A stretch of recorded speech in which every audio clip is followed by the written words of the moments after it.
from the podcast, Grant's Rants Hollywood Talk. It's Grant's Rants Small Talk. So according to TMZ, there's an increase in casting Muslim actors in more roles.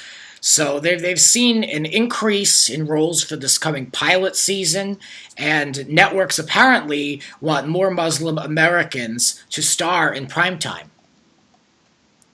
And that's incredible. The visibility is going to be huge. Yeah, casting agencies say the demand is very high post-election, so people are really trying to make a statement. And I think it's really interesting because I've said this before.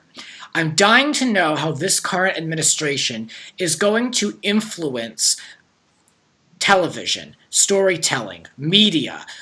You can look back at the Reagan administration and the dynasty days and, the different things that have been promoted throughout and influenced by politics or by whomever's sitting in the Oval Office. And with this extremely polarizing time, there's so much inspiration to draw from. So it's interesting that they're finding a need and a calling to highlight Muslim actors. It's really a beautiful thing. And with Mahershala Ali just winning Best Supporting Actor, he's Muslim for Moonlight. I mean, that's incredible. Yeah. I think it's really important. They have a lot of stories that need to be told, especially during this time. It's getting such a mess out there these days. I think it's going to be very important. And for younger Muslim Americans to see it and show that they're not alone and that, we're all here for each other. Yeah. Who's in that movie, Ghost in the Show? Who's headlining that movie? I can't remember her name. Ghost in the Show. I don't know. Let me Google it. Let's look it up. Yeah, because there was controversy about her. I talked about that with Sanyu Yuen, another co-host of mine on Grant's Rants, and we were talking about how unfair it was that was such a popular role for an Asian actress that they cast it with a blonde-haired white woman. Oh, Scarlett Johansson? Thank you. Oh, I didn't realize that was that character is Muslim?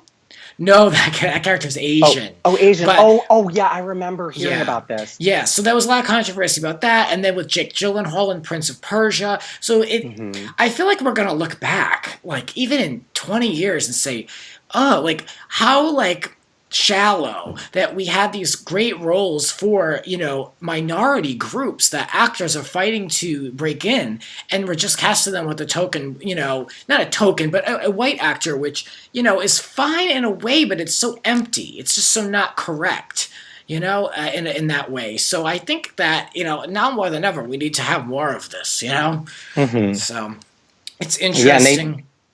They go with what they think is going to sell, but it doesn't sell, and I thought that sort of shows itself every time that Hollywood tries to do this. The movie just doesn't sell. It becomes a joke because it's like, so he's really Persian, and it's like white Jake Gyllenhaal, and like a cowboy hat. It's like, all American guy.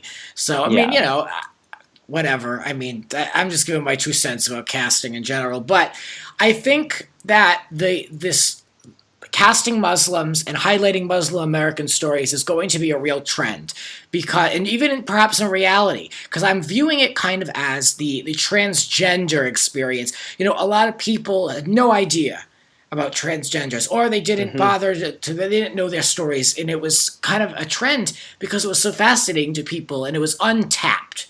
And really, in the mainstream American culture, so is the Muslim faith. So this is something new to exploit. Yeah.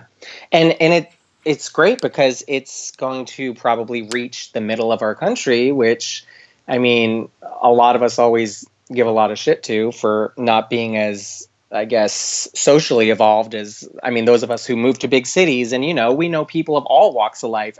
Not to shit talk people who live in middle America, but, we're sort of all in the middle of different sort of melting pots, and it's our life, we're around it every day. It's part of the fabric of who we are, That's it. The people who are just intolerant or don't understand are those that don't have exposure or know these people. I can think of some people on the top of my head who just straight up don't know people and they don't understand it. So they they think that everyone's an extremist or whatever.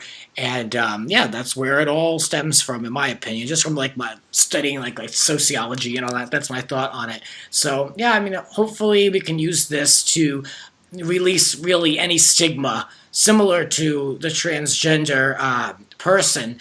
But when it comes to that, that's not even exactly, signed, sealed, and delivered and normalized either at this point. I mean, right. Unfortunately, those people can't even have the respect to be treated correctly with bathrooms. So, right. Who knows? It's insane. It really is. One step forward, two steps back. Exactly. And then you have like Caitlyn Jenner, who just doesn't get it. I mean, that whole thing where she tweeted about Donald Trump to call her last month. Remember that? Yeah. I mean, it's like, girl, your party hates you. I know. They hate you. Like, but it's Stockholm syndrome, I guess. Yeah. Well, you've been living somewhere in a certain state of mind for so long. It's just hard to break out of it, I guess. Exactly. When you reach a certain age, no matter who you are, it's very hard to change. So yeah, I don't know if it's funny how people have cooled off Caitlyn Jenner so much so people can't stand her. Mm-hmm. It's so interesting because everyone with that Vanity Fair cover, everyone just couldn't get enough of her, and people have cooled off her within like a year, and it all stems from Trump. Yeah, I mean, she started saying how she really felt, and she changed her outside appearance, but I mean, I feel like who she is as a person and her ideals, I mean, once people reach a certain age, I mean, she's in her 60s. I mean, you can't change a person once they've reached a certain part of their life, Right. So I agree. Yeah. So the story about the Muslims is interesting too. To me, it's a faith. So they said they're going out of their way to cast people that are Muslim practicing. But I mean, I'm okay if there's an actor that's not exactly like devout Muslim, as long as there's some diversity in the story or whatever. Like, it's not that important. Like, it sounds like a little extreme to me, but Yeah, I feel like as long as we get the visual of it, I mean, I feel like the visual is all we need, of a person. I mean, because people are the way people sort of digest media, movies, and everything these days. I mean, people are so just fast with everything. That's all we would need is just to see somebody like that, Right. And we don't need to know their full story. You know what show they could really tell a great Muslim story on is Orange is the New Black. I was just going to say that. That's crazy. Really? 'Cause they sort of run the gamut with everybody. I mean, they have transgender, they have all different minorities. Disabled, yeah, I mean, yeah. So, yeah, they really could. I think they would handle it well, and they would treat it with respect, So, yeah. Yeah, we'll see. Very interesting. This has been Grant's Rant Small Talk. Want more? Join the full conversation on Grant's Rants Hollywood Talk Podcast on Apple Podcasts, Blog Talk Radio, this YouTube channel, and in the links below.